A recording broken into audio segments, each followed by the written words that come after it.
Hey guys, what's up? It's the John Vince Play, the best in the world. It's me, it's John Grande, and I'm back and I'm better than ever, apparently. So, yeah, where have I been for the past 2 months? I'll tell you where I've been. I've been at work, I've been at school, I've been living life, and let me tell you something, it's a good one for me. I'm liking everything, my situation right now and all that stuff, and I honestly have just been so tied up with all these things that I haven't been able to make many YouTube videos, nor have I really had the desire lately. I'll be honest, I kind of got burnt out. I mean, I made that whole horror movie list, and I kind of got halfway through it, and I was like, oh, maybe I'll save the top 10 for when I'm ready to come back. And I thought that, maybe I come back with something other than horror, something different than horror, something that I always have talked about on my channel, but never really gone too far in depth about, and that is professional wrestling. I am a huge professional wrestling fan.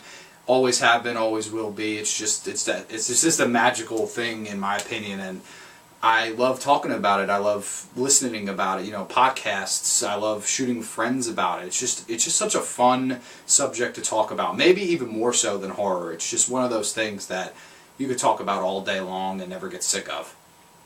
But there's a method to my madness for being here today, and it's not just to randomly talk about, whatever wrestling is going on today and the current product of pro wrestling, but I just watched a Wrestlemania that was almost to the day 19 years old, and of course I am talking about Wrestlemania 1-3, Wrestlemania 13 from 1997, took place in the Rosemont Horizon in Chicago, Illinois.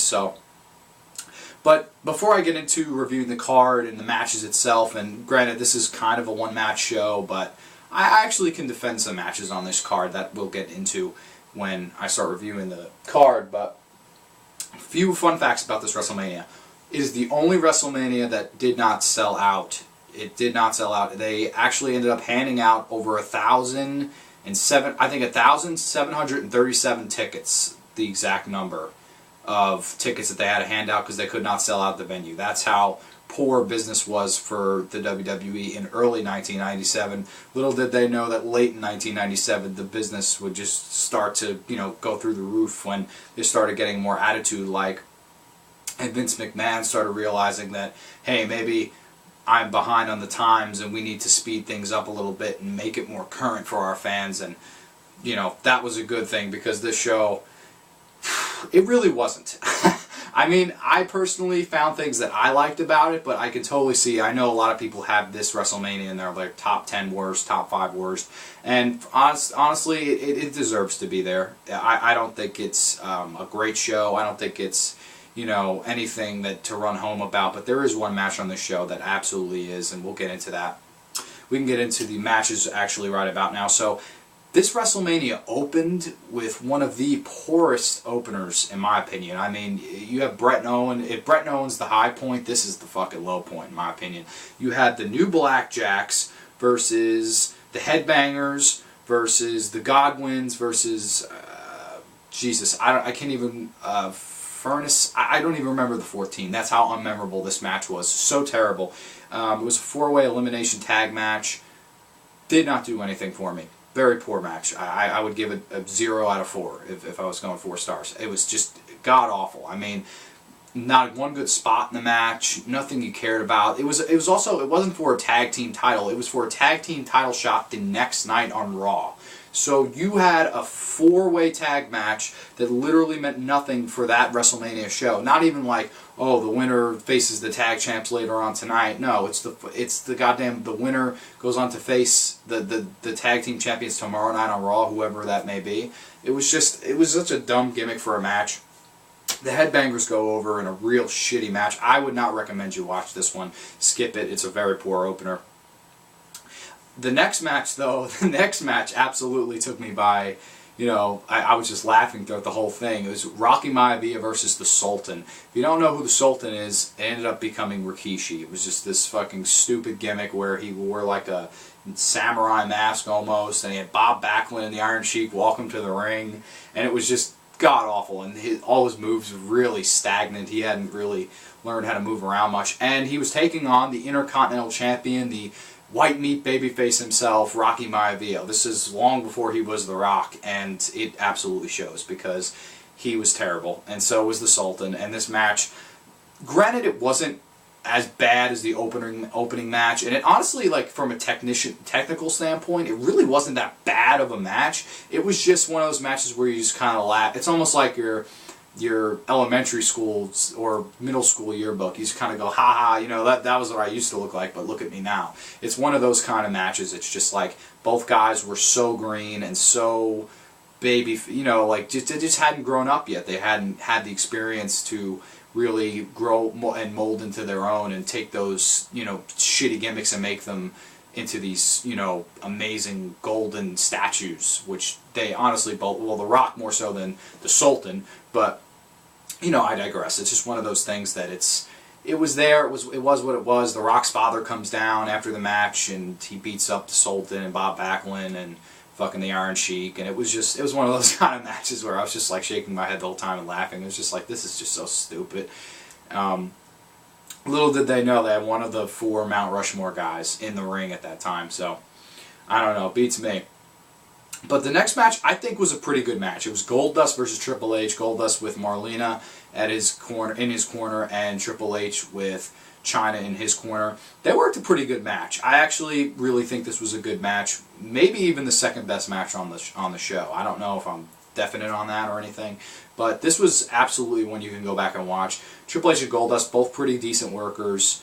You know, even at that time, they were both, again, they were both green. They were both kind of, but they absolutely worked a good enough, passable WrestleMania match, I think. And the finish was a lot of fun. It ended up, you know, the Marlena and China got into a scuffle, and China's just throwing around Marlena like a rag doll, and it's like, it's pretty entertaining. Like, I'm not gonna lie. And Triple H makes Goldust eat the pedigree. Awesome little mid-card match. I actually really liked that one. For a time where WWF's mid-card was kind of really shitty and non-existent, this match really wasn't. I enjoyed the Triple H Goldust match. Definitely one to check out from this WrestleMania. One of the only ones to check out from this WrestleMania.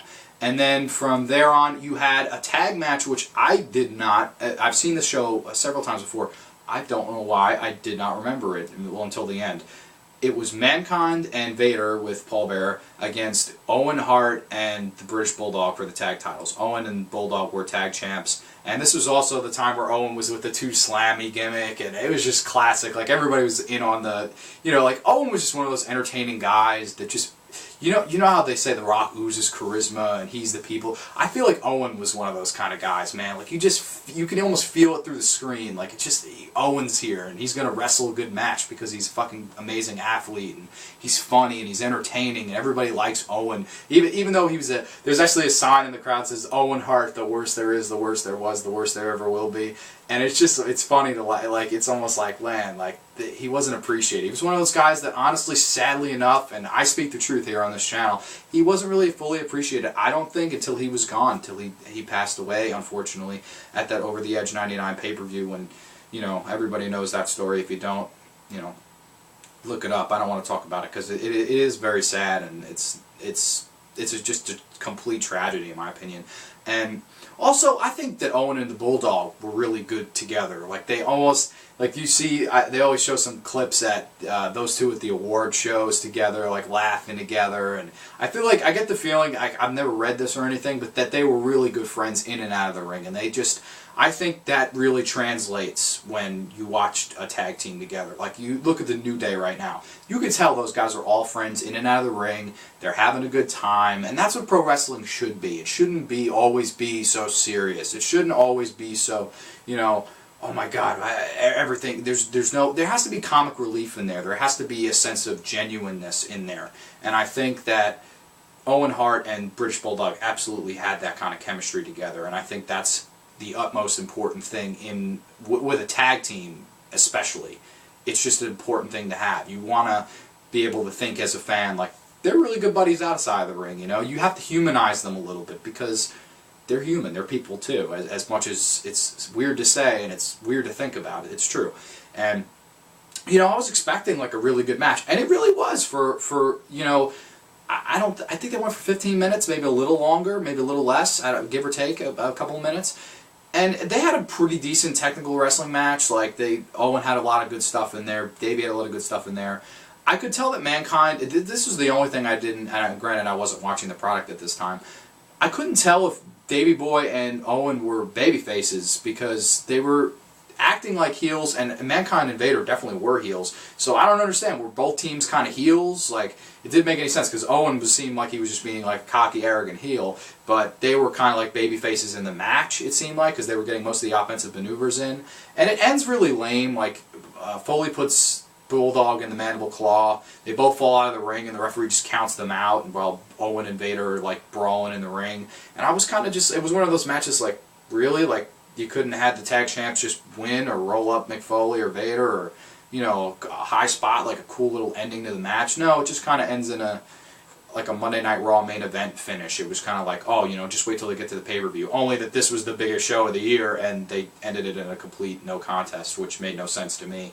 And, you know, you look at that match on paper, it's like, those four guys, like, I'm thinking it's going to be a classic match. And maybe if they gave him 5 more minutes, even 7 more minutes, I think maybe they could have. Maybe they could have really upped the pace and had a good finish to that match. But they really, I don't know, it was kind of seemed like an afterthought to the WWE. And those guys tried, but the finish was very poor. And little did I know when I first watched this WrestleMania that the next match was going to be one of the all-time great WrestleMania matches, and the match that, you know, I hate when you watch reviews like this and people just talk about the one. Granted, it's a one-match show.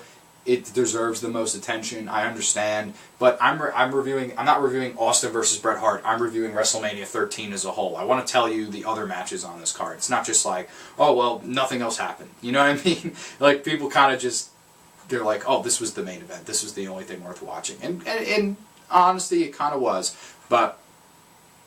You want to talk about an all-time great match. You want to talk about a match that had a story to it, a match that had that WrestleMania atmosphere to it, a match that had 2 all-time legendary performers, Stone Cold coming into his own, and Bret Hart, who has already been established, kind of clashing at this WrestleMania in this, you know, kind of semi-main event. It's just absolutely amazing to me. Like, I can't stress to you enough how great of a match these two guys had. It was the submission match. Ken Shamrock is the special guest referee, and I mean, just all this stuff. It's a little brawling in the crowd, brutal stare bump, and chair shots, and ring bells, and, you know, Austin gets bloodied, and it's absolutely just brutal, man. One of the most brutal matches you can even imagine, and I love the story that they tell, and it's one of those matches where it's not like, oh, there's some technical spots and there's some good high spots. It's like, no, the whole match, the gimmick of the whole match is the dirtiness in it. The whole, like, I don't respect you, you don't respect me, we hate each other, and we're gonna kill each other, man. Like, this is one of those things that not many wrestling matches can do anymore. Now it's just like, oh, I hate you too. You know, the whole Roman Triple H thing right now, it's like, I don't feel it. I realize that it's written. I realize that it's staged. You know what I mean? That's when wrestling feels like it feels fake. It doesn't feel genuine. And these two guys, I felt like they hated each other. Like, they just ultimately, like, Bret gets in the ring and Austin just kind of looks into the crowd and just charges Bret, and they're beating the shit out of each other. And it's just, that's what I miss about pro wrestling. Like, guys like Stone Cold and Bret Hart, every time they're in the ring, you're into it, you're invested. They tell a story, and they make you kind of, they really take you out of your own world, and you're invested in theirs. You're like, oh my God, what's going to happen? These guys are going to do everything and anything and everything to each other. And of course, this mess has the classic finish of Austin and the Sharpshooter gushing buckets of blood, and he's trying to break out of it, and he actually partially does, and then Bret kind of immediately locks it back in, and then Shamrock's like, do you give up? Do you give up? And it's just that symbol of, you know what, like, Austin's just that character and the fire within him of, you know, I would rather die than tap out and give you the pleasure of saying, yeah, I made him tap. That's the intensity, you know, that's the tough son of a bitch, you know, and that's, I think he won over, if he didn't already, he had won over every WWE fan that there was, because he was one tough son of a bitch. And I think that just speaks volumes, and you can't write that. You can't try to do that. It just happens. It's not lightning in a bottle. It's just fucking destiny. And it's one of those amazing moments in professional wrestling. It's one of those amazing WWE moments where you kind of just sit back and go, wow, that was amazing. And you do the whole double turn, and Austin's over, and Brett's, complete heel now, and people are flipping him off as he walks down the rampway, and I just think that's fantastic. I think that's a prime example of storytelling in the WWE, and I think that it is a 5-star match, 5 out of 5 stars easily, and I think it's an all-time classic, easily in the top 10, top 5 WrestleMania matches of all time. May even be number 1. I don't know about that. I would have to kind of write it out, but it's definitely up there. And after you get the LOD and Ahmed Johnson against the Nation of Domination in a Chicago street fight, honestly, I kind of felt that it was like very lackluster and it was very filler. It was fun. I mean, they're beating each other with weapons the whole time, but it was just a clusterfuck. It was too much going on at one time. Like, it was too many bumps and too many chair shots and too many, like, it was just so much, and it was just like, there was quite a few botches. It was just not, and again, you weren't invested in it. It was after that emotional roller coaster I had just gone through, it was like, okay, this is just filler for the main event. And that's honestly what it is. Some people say it's fun, some people say it's like one of the worst. I'm somewhere in the middle. I think it's just one of those, like, it's filler. They filled up the little bit of time that they had to, and it is what it is. I don't hate it. I don't love it. It's just filler. It's a time waster. Exactly what it is. And then the main event, which is, I have to say, one of the weirdest main events I've ever witnessed, and it is Psycho Sid, the WWF champion, against The Undertaker, and I don't know, this was just an odd match. You had Shawn Michaels come out on the commentary, and everybody knows that this was the year it was supposed to be Bret versus Shawn 2 for the title, and Shawn faked the knee injury, said he lost his smile, vacated the title, and Bret was, obviously, that's a lot of where their heat kind of resonated, and ultimately, I can't be too mad at Shawn Michaels for that, and it's just kind of my half glass full philosophy. It's like, if he didn't do that, I wouldn't have seen Austin versus Bret at WrestleMania, and that iconic image of this fucking hillbilly man not tapping out in the sharpshooter and trying with everything he can to get out of it, and just that heart, man. Like, it's just, that's pro wrestling to me. It's the blood and the sweat and the tears and all these cliches and all these things that you put into it to be a champion and to be a somebody and get over with the fans and have them come to the arena with signs and t-shirts and all these things. It's just, that's pro wrestling, and that's Stone Cold Steve Austin, and that's, why he got over. So I can't hate on Shawn too much for ruining what would have been Bret and Shawn 2, which probably would have been a great match in itself too, but I saw it the previous WrestleMania for an hour plus, and which is a great match in itself. But, you had Shawn Michaels in commentary, you had Bret Hart interfering in the match with Sid and The Undertaker quite a bit, like Sid powerbombs before the match starts, and then, occasionally Bret will run down there, hit Sid with a chair, and punch Sid and stuff, and it almost felt like The Undertaker was the heel, and Sid was the babyface, because Sid, a lot of the offense in the match was Sid hitting The Undertaker with power slams and punches and all these things, and to be honest, I know a lot of people hate Psycho Sid. I know a lot of people shit on Psycho Sid, and there's also rumors that Psycho Sid shit himself in this very match. I'm not kidding. I don't know if that's true or not, but there's rumors, and I'd like to think Psycho Sid, being the psycho that he is, he did shit himself, But I don't. There's no written documentation, I should say, on that. But I just love The Undertaker, getting his kind of due. After he won the title very early on in his career, maybe a year after he was in the company against Hogan, he beat Hogan, and then 6 days later he drops it, and then it's another 6 years before he's the WWE champion again, or the WWF champion, I should say.